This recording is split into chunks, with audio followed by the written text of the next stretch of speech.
After fostering Jimmy, I thought I understood what it meant to be ready for another pet. I thought I had a plan: find an adult cat, take my time, make a thoughtful choice.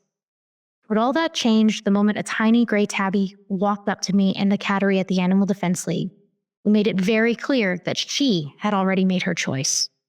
This is a story of how Misha found me, long before I realized that I was looking for her.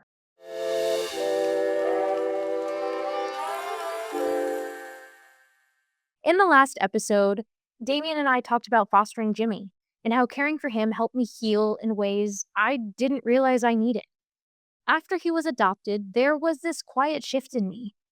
About 3 months later, I realized I was ready for another pet. But this time, I wanted a cat. Something about the independence and steadiness of a cat, their ability to be present without ever being overwhelming. That felt right for where I was emotionally. So I did what any determined future cat mom does. I became a professional browser on the Animal Defense League website. Every day, I'd send Damien screenshots and links to adult cats that I thought might be the one. I'm sure it was so annoying, but I couldn't help it. I was so ready for a new pet. At the same time, I was volunteering almost every weekend at the Animal Defense League. After my shifts, I would wander into the cattery and meet the cats in person, just to observe and get an idea about their personalities. Provide some follow up to Damien on the links and screenshots I sent him. So, after months of doing this, finally one day, Damien and I decided, okay, we're ready. Let's start planning for this. So, for weeks leading up to the day that we actually went to go look at cats, we were preparing our office to become a safe space for whoever came into our house. We had bowls, we had beds, we had a litter box, toys, scratching posts. You name it, we had it. It was a way for us to nest and set up the room for someone we hadn't met yet. So, not long after we had decided we were going to actually take the leap and start looking for a pet, Betty White passed away. Betty White is a major animal advocate, and to celebrate her birthday, the ADL held an adoption event where they waived fees for all adult cats and dogs. Felt like a sign. So, we decided to go that weekend. The cattery at the ADL has 4 rooms: the kitten and medical room in the back, then the adolescent room, then the adult room, and finally the fat camp room up at the front where the cats with special diets live. We started in the back and we worked our way forward, meeting all kinds of personalities.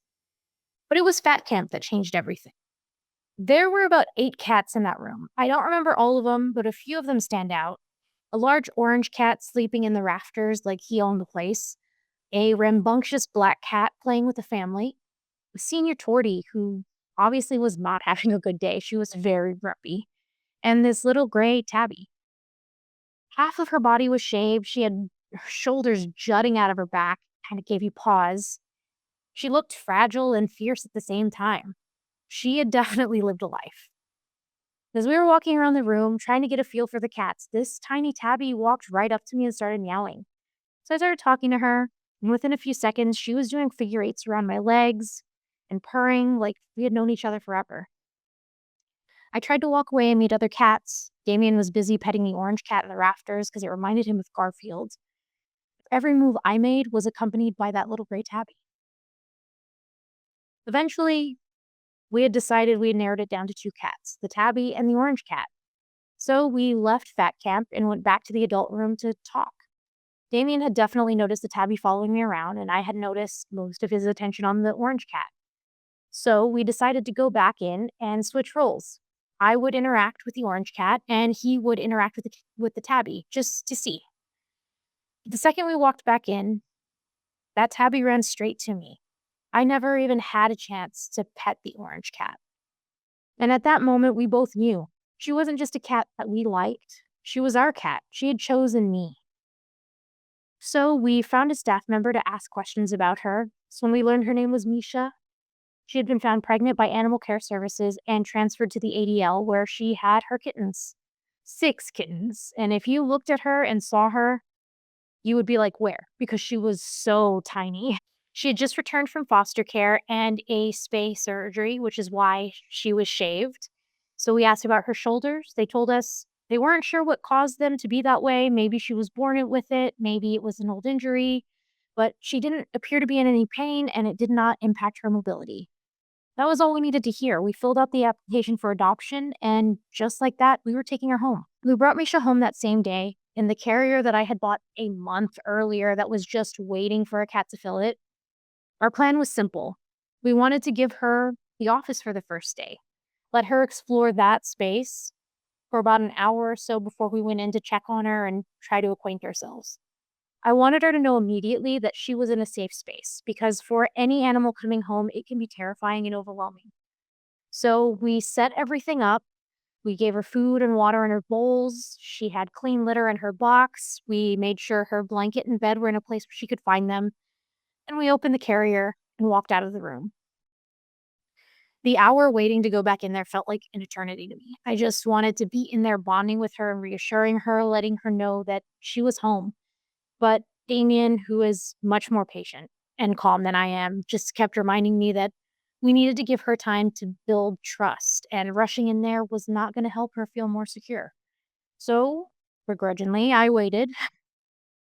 Finally, the hour passed. We opened up the office door, and just like she had at Bag Camp, she came right up to me. No hesitation or fear, she just recognized that I was her person. We spent the next several hours in that office with her, playing with her new toys, letting her get to know me. The next day, we opened up the office door so she could explore the rest of the apartment. She moved slowly, room by room, always running back to the office if she heard a loud noise or something unfamiliar. But within about a day or two, she was running around like she had been living there for months. She was finding new hiding spaces and sleeping nooks and new ways to make the space hers. My heart felt so full watching her settle in. Misha's my soul cat, and I tell people this all the time. I have never had a connection with an animal the way I do with her. She knows when I'm not feeling well or when I'm sad, and she wants to be right next to me. I'll have this space right here for her when I'm working on this podcast because if I have the door closed, she's going to be standing out there screaming at the top of her lungs to get in because she wants to be near me. She chose me that first day, and every day since then, she keeps choosing me. Misha's story reminds me how much our animals teach us about love, trust, and showing up for one another. But next week, we're honoring another one of those bonds, one that brought so much joy and later so much heartache. Before we close out today's episode, I want to take a moment to highlight the Animal Defense League of Texas, the no-kill shelter where Misha found her way into our lives. ADL is a place filled with compassion, second chances, and animals who are just waiting for their person to walk through the door. If you're in the San Antonio area and looking to adopt, foster, or volunteer, I can't recommend them enough. They're doing incredible work every single day, and I'm grateful to them for bringing Misha and so many other animals home. As always, thank you for being here, for listening, for feeling, and for holding space for these stories of love, loss, and the animals who shape us. And if you have a story about a pet who changed your life, either the joy they brought, the lessons they taught you, or even the grief that came with losing them, I'd love to hear it. I'm putting together a series of mini episodes featuring your stories, and I'd be honored to share yours. You can send your story to compassioncollectivepod@gmail.com.